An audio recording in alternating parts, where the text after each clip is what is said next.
ഒരു കുടുംബത്തിന്റെ പ്രതീക്ഷയെ തകർത്തുകൊണ്ട് വിജയവെരി മുഴക്കിയ ശ്രീകൃഷ്ണനെപ്പോലെ അവൻ പറഞ്ഞു. ജംഗ്ഷനായി ഇനി ആരെയും പേടിക്കാനില്ല. അവൾ ഭർത്താവിന്റെ സുരക്ഷയിലിരിക്കുന്ന നവവധുവായി മാറി. ജീവിതത്തിൽ ആനന്ദമുഹൂർത്തം അവൾക്ക് അവനായി. അവന്റെ കൈപ്പിടിക്കുള്ളിൽ നിന്നും സ്വതന്ത്രയായി അവന്റെ അരയിൽ കൈചുറ്റി ഭാരം അവനിൽ അർപ്പിച്ചു ചാരി നിന്നു. അവൻ ചോദിച്ചു, "നീ ക്ഷീണിച്ചു അല്ലേ?" "ഇല്ല" എന്ന അർത്ഥത്തിൽ അവൾ തലയാട്ടി. അടുത്തുള്ള കടയിൽ നിന്നും നാരങ്ങ വെള്ളം ഐസിട്ട് വാങ്ങി ഒന്ന് അവനും ഒന്ന് അവൾക്കും നീട്ടി. ആ വെള്ളം അവൾ ആർത്തിയോടെ ആഞ്ഞു കുടിക്കുമ്പോൾ ലോകത്തെ ഏറ്റവും രുചികരമായ പാനീയം ആ ഗ്ലാസ്സിലിരിക്കുന്ന ദ്രാവകമാണെന്ന് അവൾക്ക് തോന്നി. അമ്മയെ കണക്കാക്കിയില്ല, അവൾ അച്ഛനെ ഓർത്തില്ല. ഒരു ഊബർ ടാക്സിയിൽ അവരിരുവരും കയറി.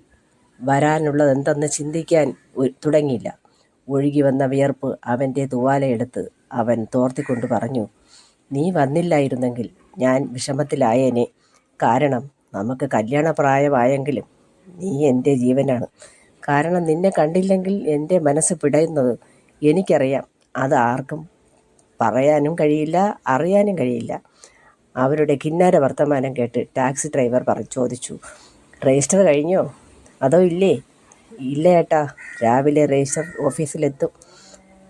അതുവരെ അടുത്തുള്ള സുഹൃത്തിൻ്റെ വീട്ടിലേക്കാണ് പോകുന്നത്." "അതെന്താ നിന്റെ വീട്ടിലേക്ക് നീ കൊണ്ടുപോകാത്തത്?" ഡ്രൈവറുടെ ചോദ്യത്തിന് അവൻ പറഞ്ഞു, "അച്ഛനും അമ്മയും എന്തെങ്കിലും പറഞ്ഞാൽ സഹിക്കാനുള്ള കരുത്ത് ഇവൾക്കിപ്പോൾ ഉണ്ടാവില്ല. ഞാൻ നിമിത്തം അവൾ വിഷമിക്കണ്ട. ഞാൻ സ്നേഹിച്ച പെണ്ണിനെ സങ്കടപ്പെടുത്തില്ല." "കൂട്ടുകാരൻ്റെ വീട്ടിൽ എത്ര ദിവസം നിൽക്കും?" ഡ്രൈവർ വിടാനുള്ള ഭാവമില്ല.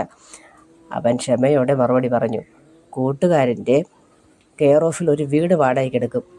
"ഓ ശരി മോനെ, ഇനി അവളും നീയും എൻ്റെ മനസ്സിലുണ്ടാവും.